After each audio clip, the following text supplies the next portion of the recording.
Quand on faisait la potée autrefois avec maman et les personnes, les jeunes, ils étaient destinés à faire les légumes. Bonjour, bienvenue à Chaumois. À Chaumois, en Saône-et-Loire, la tradition n'est pas un vain mot. À Marie-Thomas et sa juste mémoire, tous disent « chapeau ». Aujourd'hui, sa potée bourguignonne, lors de la traditionnelle polée, pour la fin des vendanges d'automne, rassasie les corps exténués. Qu'est-ce qu'on met ça? Je ne pas du tout. Allez les dames, on ne tarde pas le mouvement.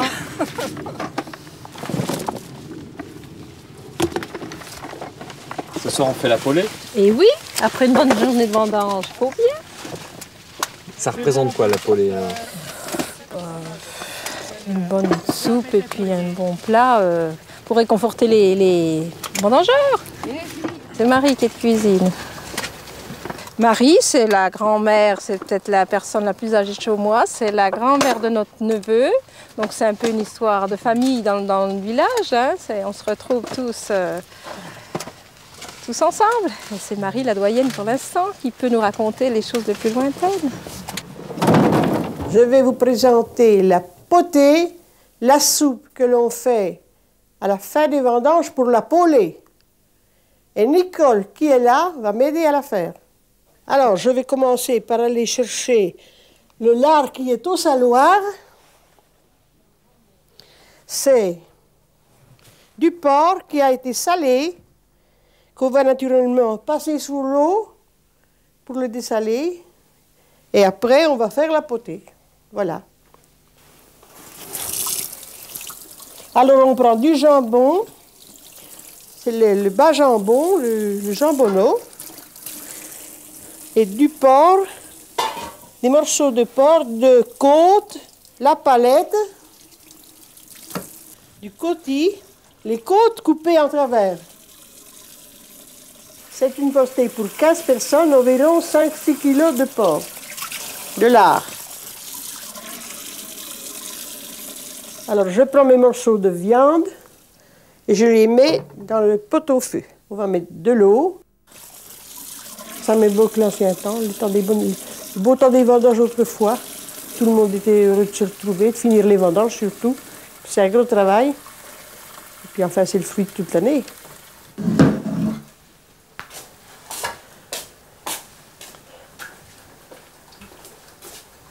Alors, je prends le pot au feu et je le mets sur le feu.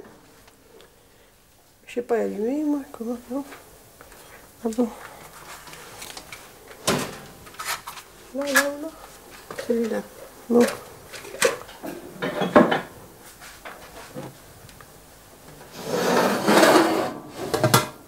Là. J'ai le bouchon. C'est bien. Et maintenant, on va mettre les légumes pour la potée. On va préparer les légumes.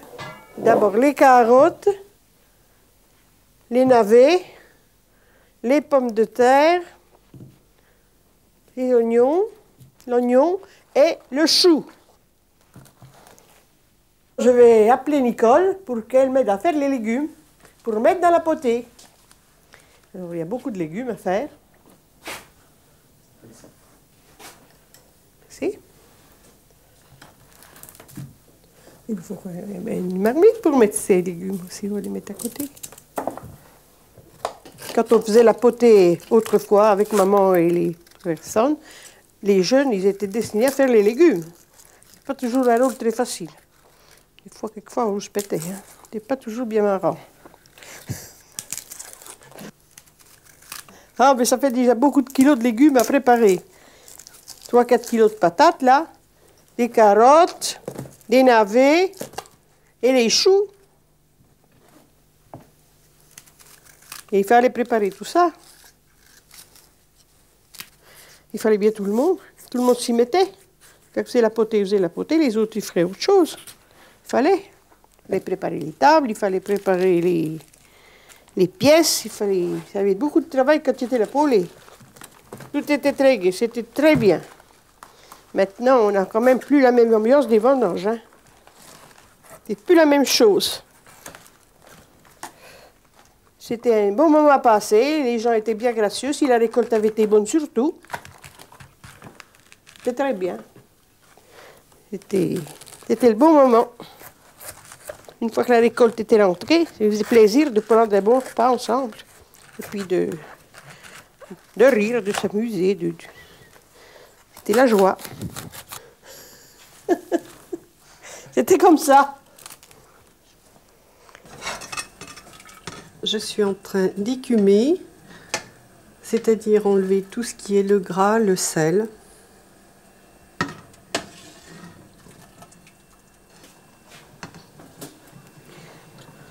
Alors, j'apporte les légumes. Je mets déjà le bouquet garni.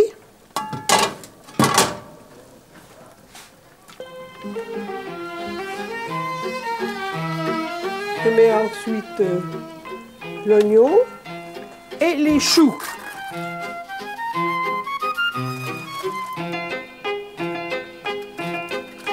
Vous voyez qu'il y en a une certaine quantité, hein. Je pense qu'il y aura de la soupe pour tout le monde et des légumes. C'est beaucoup de volume, mais quand ça sera cuit, ça sera beaucoup moins.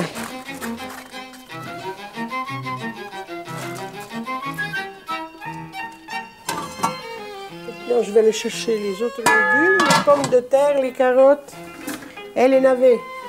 J'apporte les carottes que je vais mettre encore dans le pot au feu. Voilà, belle carotte.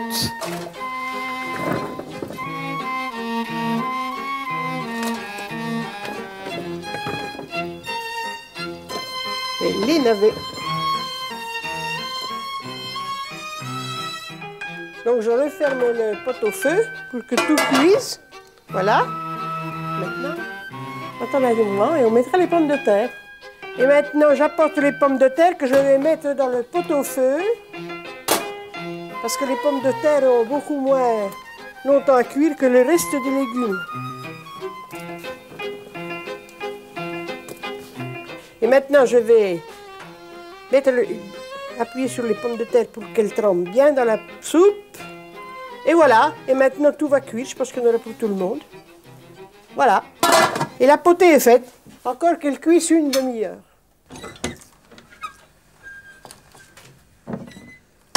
Alors maintenant, je vais vous présenter un passe-tout-grain qui convient exceptionnellement pour la potée. C'est un vin qui est considéré comme deux tiers de gamay et un tiers de pinot rouge. Ce vin a une belle robe, il est fruité et je vais servir ça à notre clientèle.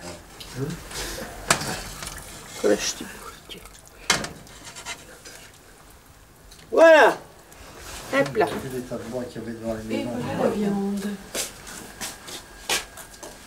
On vient enlever le panier.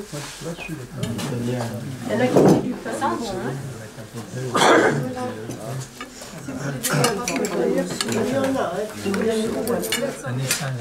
Et le cochon à Léon a quand même meilleure allure que son patron. Hein.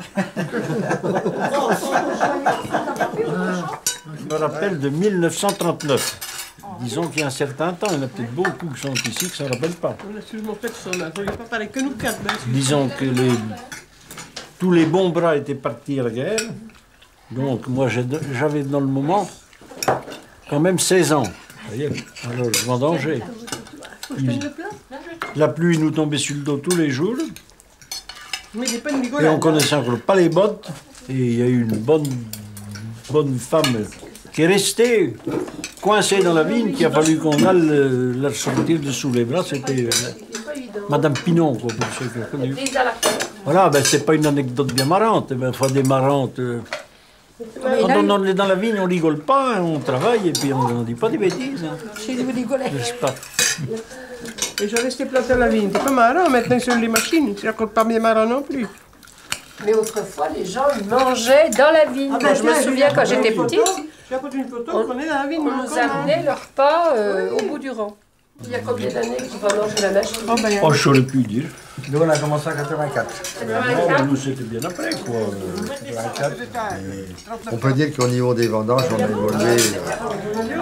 On peut faire des compliments à la cuisinière parce que c'est excellent. Allez, je mets une goutte de blanc. Bien bon. C'est vrai, hein. On était une trentaine, toutes les familles qui avaient participé à la vendange étaient réunies, avec les gosses, tout. Et on vivait ensemble le soir, comme ça. Mais à midi, le repas se prenait dans la vigne. On portait à manger dans la vigne. Tout le monde s'asseyait comme ça sur l'herbe et voilà, on fait du camping. C'était bien. Maintenant, ça se fait plus. On rentre à la maison, il y a des voitures, mais autrefois, c'est pas pareil. On mangeait de la purée de pommes de terre, souvent, du lapin en sauce, du poulet en sauce, enfin, des trucs comme ça qui pouvaient se transporter et qui se tenaient au chaud. Les femmes à la campagne, hein, ils n'ont pas beaucoup de temps pour se reposer. J'aime mieux vous le dire. On serait souvent comme les hommes, mais il fallait tout faire. Hein. C'était un peu la même vie chez tout le monde. C'était des petites exploitations agricoles et viticoles en même temps. Il n'y avait pas de coopérative, on faisait le vin chez soi. Moi, je ne suis pas née ici. Je vous parle de ma jeunesse, c'est dans mon pays natal. Qui était à combien de kilomètres d'ici? Dizaines de kilomètres. Au sein d'une vigne, j'ai revu le jour. Ma mère était digne de tous mes amours. Depuis ma naissance, elle m'a nourri. En reconnaissance, mon cœur l'a chéri. Joyeux enfant de la Bourgogne, je n'ai jamais eu de guignon. Quand je vois rougir ma trogne, je suis fier d'être bourguignon. Et je suis fier, et je suis fier, et je suis fier d'être bourguignon.